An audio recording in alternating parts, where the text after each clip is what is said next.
Class 11. Welcome to the online tutorial sessions for economics. I am Avnash Lambert, your economics guru, and today we are going to continue our fourth chapter, which is organization of data under the statistics for economics. Now, today we are going to start a new topic, which is methods of classification. Fine. In the previous topic, we just studied the classification, the objectives of classification, and the requisites of the classification. Now it's time to continue our topic with the methods of classification. Now students, basically there are four types of classification, four methods by which you can classify your data. Now without wasting further time, let's start with the first method of classification, which is geographical classification. Now under the geographical classification, the data is classified according to the geographical location.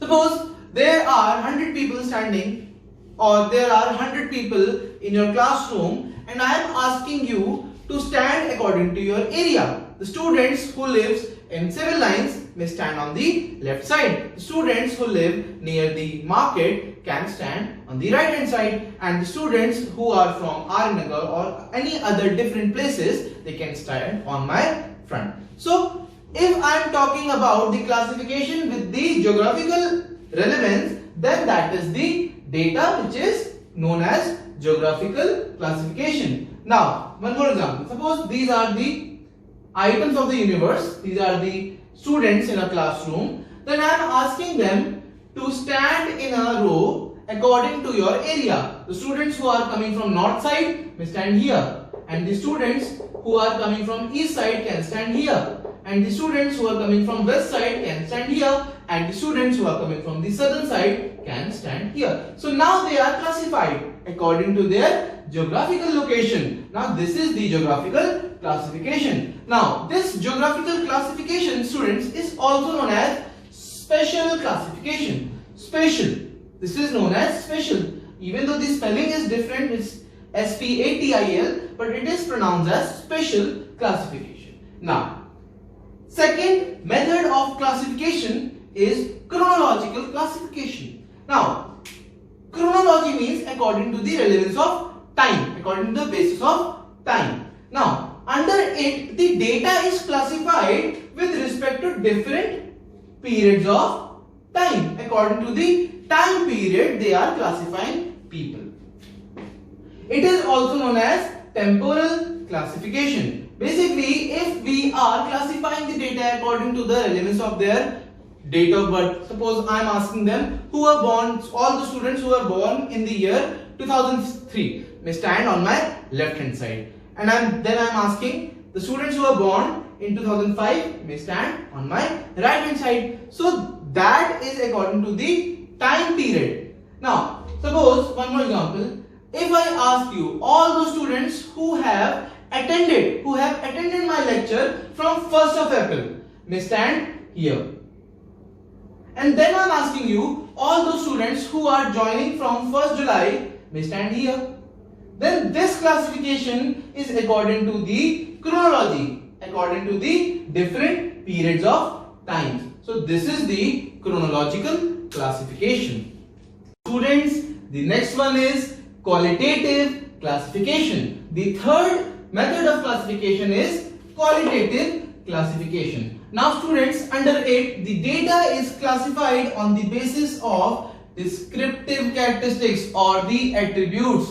Basically, descriptive characteristic or attribute means which cannot be measured, or that value which don't have a numeric value. It has a characteristic which cannot be measured or which cannot be calculated. It isn't an numeric value. Fine. So descriptive characteristics which cannot be measured are done in the qualitative classification, and that's how we gonna classify the data. For example, color of the flower, gender, habit, religion. Now in your classrooms, you are classified in the classroom.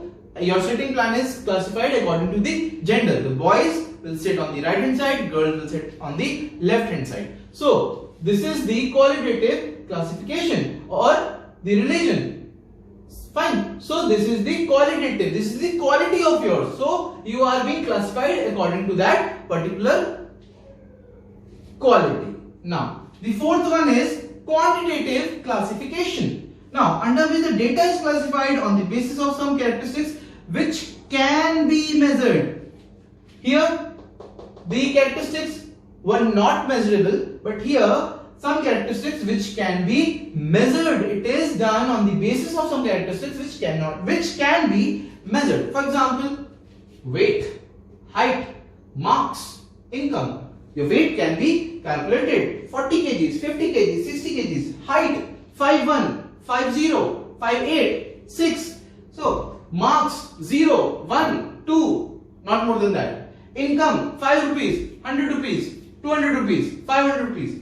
Fine. So this is your quantitative classification under which you can calculate. The value can be measured. So this is your quantitative classification.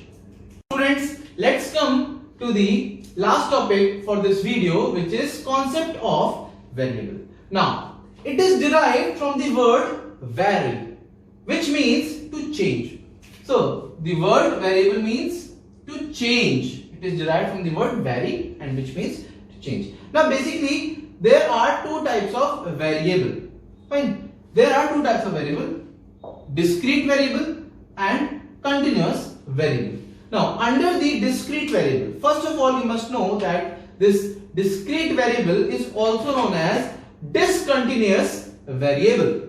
Now this discrete variable is countable and exact value is extracted.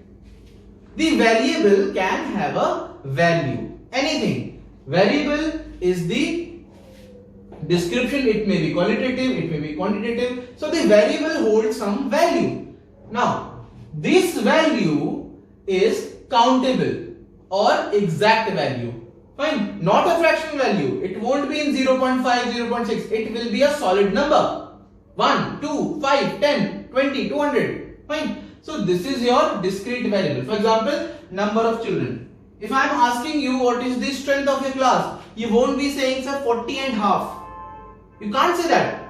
So there will be an exact number like 33, 35, 40, 45, 50. So that is the discrete variable. That variable which holds an exact value. Fine. Not a fractional value, but the exact value. For example, number of children in the class. The next one, the last one is continuous variable, under which it is measurable. It is measurable and any value can be extracted. It can be exact or it could be a fractional value. It could have a solid number or it could have a fractional value like 0.5, 5.6, 5.8. For example, height. Height could be 5'0" also. Height could be 5'5" also. Your weight could be 60 kgs also. Your weight could be 60.5 also. Fine. So this is your continuous variable. Now students, that's all for today's video. I hope you have understood it. Now I want you all to take a very neat and clean screenshot and do write in your copy so that you may complete your notes by today only. Now students, that's all for today. Stay home, stay safe and see you soon.